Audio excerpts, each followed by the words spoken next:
For us, right now it's about getting the team back to full strength.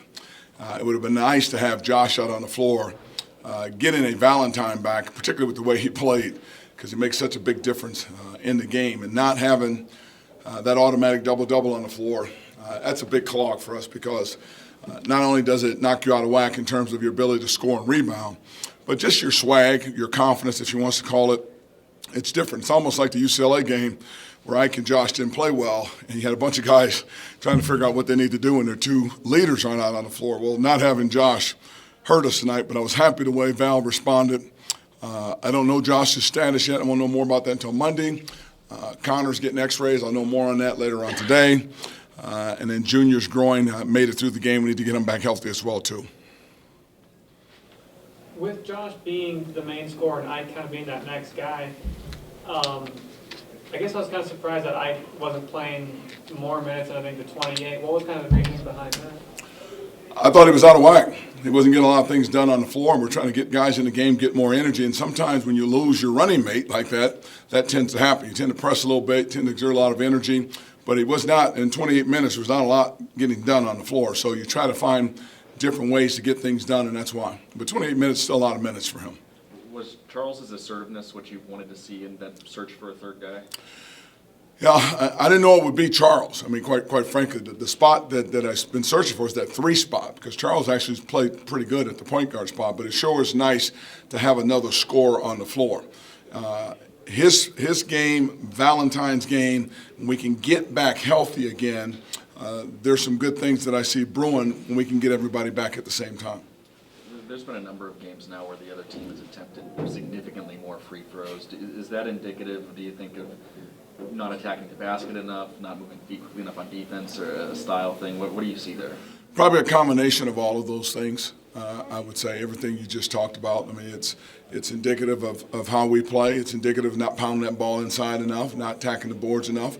I think teams we play have a lot of attacking guards that get in that lane, and with the new rules and the calls that are made, they are what they are. So you can always look at games and think a few more calls could have went one way or another way. But generally speaking, when you go back and look at tape, officials have done a pretty good job. They have nothing to do with the game. It really is about your production and everything. So I look at that as saying we're a team that doesn't attack as much when you talk about beating people off the dribble, where if you got some other teams in this conference that really have guards that can beat you off the dribble.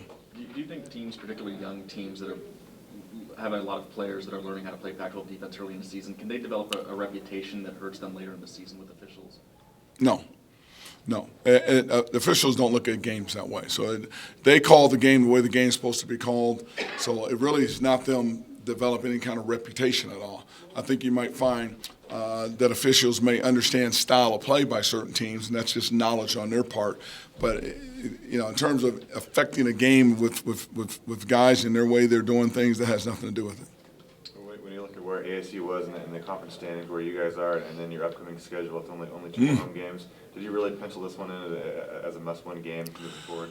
It was a must-win game for us, no question about it. But, when you get the news that you're not going to have Josh, it changed the dynamics of the game considerably. And then with Connor going down, Junior banged up, there were some concerns going in the game about guarding them, and that was a problem in the game, having to play so many guys more minutes than what they normally do. So, unfortunately, we had the injuries at the wrong time. There's nothing you do about that. That's a part of the game. Now I'm just hoping that we get them back at the right time, whenever that may be down the road here. How exhausting has this streak been for you and for the players? I think the fact that when you watch this team and how they bounce back, and I've said this before, the exhausting part is what happens on game days when you work so hard through the course of the week or weeks and you get no reward for it. That's the exhausting part for them and for us. But the character building part of it and the growth of your program part of it and the process of it is, do you come back to work every day and put your time, put your effort in and your energy in and stay together and all those things? Yes, we're seeing those things out of this team. So when I look at this team again, I've mentioned this before, we got just completely manhandled by Arizona last year on this floor. We were never in the game. And I think the last time Washington State was down there, they scored 7 points and a half. we go down to McHale this year and play them tough for a half a game and then come back here at home and you feel like you should have won the game if you would have just played a little bit better. That's progress for us from where we were, and you got to look at it that way. Again, it's about where we're trying to get to. And we know this team needs to grow some more. We know we might need another piece, and hopefully that's one of those guys coming in the door. We also know we need to get tougher. We need to learn how to win. But you also got to look at where we started at.